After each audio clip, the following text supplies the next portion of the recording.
por conta do conflito no Irã e da dificuldade de se resolver aquilo tudo lá, o Estreito de Hormuz ainda está paralisado, a escolha de um novo líder no Irã, a gente já vai trazer isso em detalhes para vocês. O petróleo tipo Brent, que é o negociado lá em Londres e é referência para boa parte do mundo, inclusive aqui para o Brasil, ultrapassou a barreira simbólica dos $100. Hoje, pela primeira vez em 4 anos, desde o começo da guerra Rússia-Ucrânia, em 2022. No pico da sessão, o petróleo alcançou $119. Eu vim explicando aqui para vocês isso, né? De que o Trump invadiu o Irã porque contava com um excesso de petróleo no mundo. Tem muito petróleo, os Estados Unidos se tornou um exportador de petróleo, mas tudo era uma questão de tempo. Quanto tempo essa guerra ia demorar? Quanto tempo o mercado ia ficar aguentando isso? E como eu estava explicando, a mudança de patamar tem relação direta com essa guerra no Irã. Vem para a tela aqui comigo para eu mostrar para vocês. Câmera 2 aqui. No dia 27 de fevereiro, antes dos ataques conjuntos dos Estados Unidos e Israel, o preço por barril estava em $72. A alta teve início na segunda-feira após o conflito. Alcançou os $80 na terça-feira e chegou aos 90 na sexta-feira. $80 ali nem estava muito, tá? Já tinha chegado a patamares muito piores, mas entre ontem e hoje, esse marco dos $100 por barril foi atingido. E o pico de hoje, como eu estava contando, foi de $119. Agora, eu quero explicar para vocês, vem cá, como é que isso pode atingir o seu bolso. Depende muito, claro, do que decidir a Petrobras, mas parte do combustível que a gente que a gente consome é importado, principalmente o diesel. Então, para falar mais sobre isso, nós vamos receber aqui agora, no Poder Expresso, o Sérgio Araújo. O Sérgio é presidente executivo da ABICOM, a Associação Brasileira dos Importadores de Combustíveis. Boa tarde, Sérgio. Seja muito bem-vindo ao Poder Expresso. Sérgio, eu queria que você explicasse um pouco para o nosso público se a gente pode esperar alguma alta dos combustíveis nos postos brasileiros e principalmente essa questão do diesel, que eu acho que é hoje a questão mais sensível. Boa tarde, Raquel. É um prazer falar com vocês do SBT News. Raquel, a notícia que eu tenho que dar para vocês é de que, de fato, o povo brasileiro deve esperar esse reajuste. Na verdade, em algumas regiões do país, esse reajuste já chegou, né? Hoje, como você falou, o óleo diesel é o principal combustível que a gente consome e o principal produtor é a Petrobras, mas as refinarias da Petrobras conseguem produzir o equivalente a 55% da nossa demanda. Depois nós temos mais 30% que necessariamente é importado e, consequentemente, ele já vem com o preço corrigido do mercado internacional e outros 15%, para completar os 100%, é produzido por refinarias privadas que também reajustam os seus preços de acordo com a variação da sua principal matéria-prima, que é o petróleo. Então, se o preço do petróleo sobe, é natural que as refinarias aumentem o preço dos seus derivados, mantendo esse alinhamento, né, ou essa relação entre o preço do petróleo e o preço do derivado. Então, em algumas regiões do país, a gente já está com o preço atualizado, e outras, onde são predominantemente atendidas por refinarias da Petrobras, ainda está se aguardando uma manifestação por parte da Petrobras, que eu acredito que não vai demorar muito para que ela anuncie o reajuste que é necessário. Sérgio, o meu time está até me avisando que teve uma quedinha aí o preço do petróleo, chegou a bater 100, agora está oscilando ali perto dos 90. Mas o que eu queria te perguntar é o seguinte, a Petrobras, as informações que eu tenho, é que ela estava com o preço do diesel muito justinho antes da crise começar. E os primeiros movimentos de uma grande empresa de petróleo numa crise como essa é sempre aguardar um pouco, né? Não fazer nenhum reajuste abrupto para ver até onde vai. O mercado ainda está muito instável. Agora, há quanto tempo a Petrobras ainda tem condições de segurar esse reajuste? Você disse que não deve demorar, mas quanto tempo ela tem antes de corroer muito a sua margem de lucro? Bom, Raquel, como você colocou, a volatilidade está muito elevada, né? Eu vi aí você citando que no domingo o preço chegou a do petróleo, Brent, chegou a $119 o barril.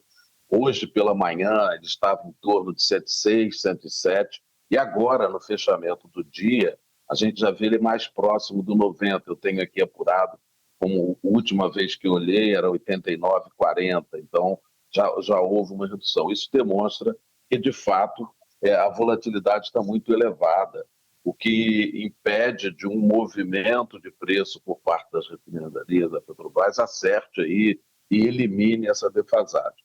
A Petrobras, antes da crise, ela já estava com seus preços, tanto da gasolina quanto do diesel, defasados.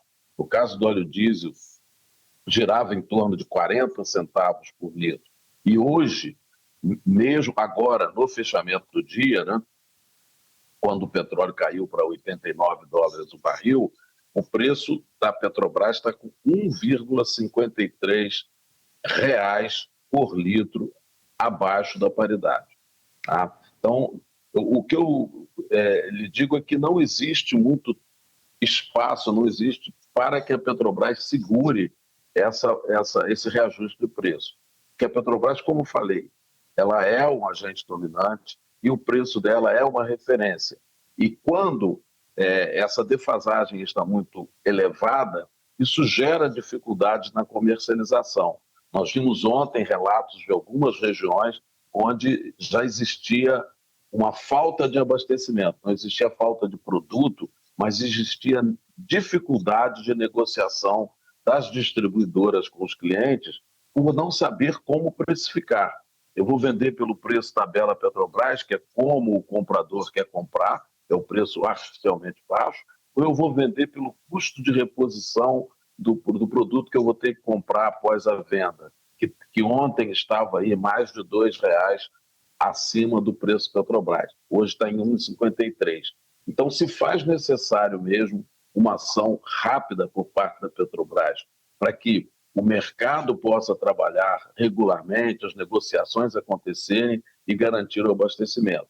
E um outro ponto importante, Raquel, é que como a gente tem refinarias da Petrobras concentradas na região sul e sudeste e na região norte e nordeste, a gente só tem nessas duas regiões somente uma refinaria da Petrobras, lá em Recife, em Suape, né, que é a Reneste. O que acontece é que esses consumidores que estão localizados na região norte e nordeste, eles acabam pagando o preço do produto importado ou produzido por refinarias privadas, que estão atualizados com valores do preço do mercado internacional, enquanto que aqueles que estão na região sul e sudeste têm o privilégio de estar pagando um preço subsidiado, ou seja, um preço artificialmente baixo, praticado pelas refinarias da Petrobras.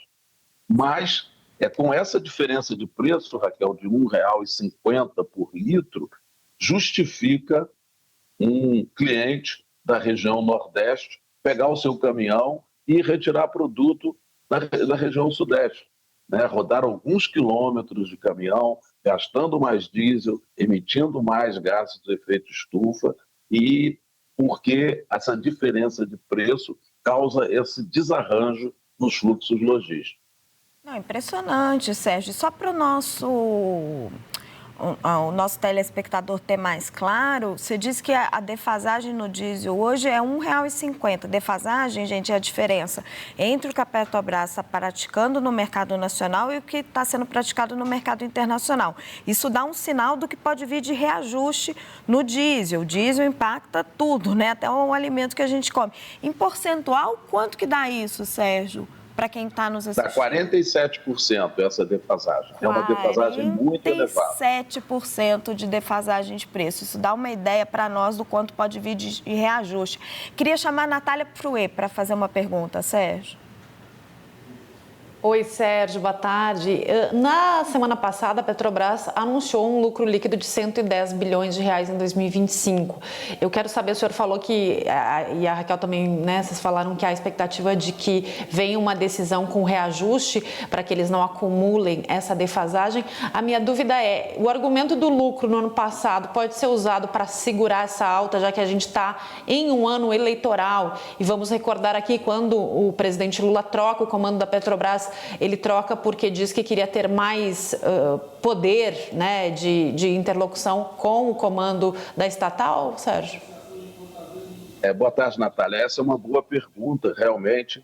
Toda empresa de petróleo, quando a gente tem o preço do petróleo mais elevado, ele traz lucro, vantagem para a empresa petroleira você ter um aumento no preço de venda do seu produto, considerando que esses conflitos, né, essas guerras, elas não aumentam o custo de produção do petróleo aqui no Brasil, por exemplo.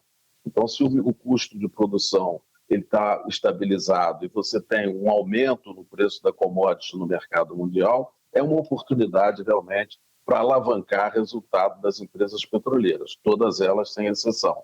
No entanto, nós temos um déficit na produção dos derivados.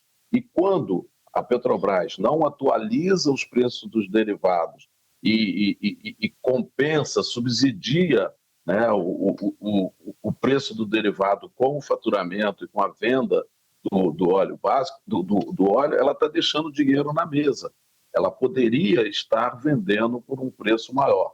E essa função, né, de segurar preço, segurar inflação, ela pode sim ser feita por uma empresa estatal, por um governo, mas não por uma empresa que é listada em bolsa, que tem, né, que tem acionistas privados também.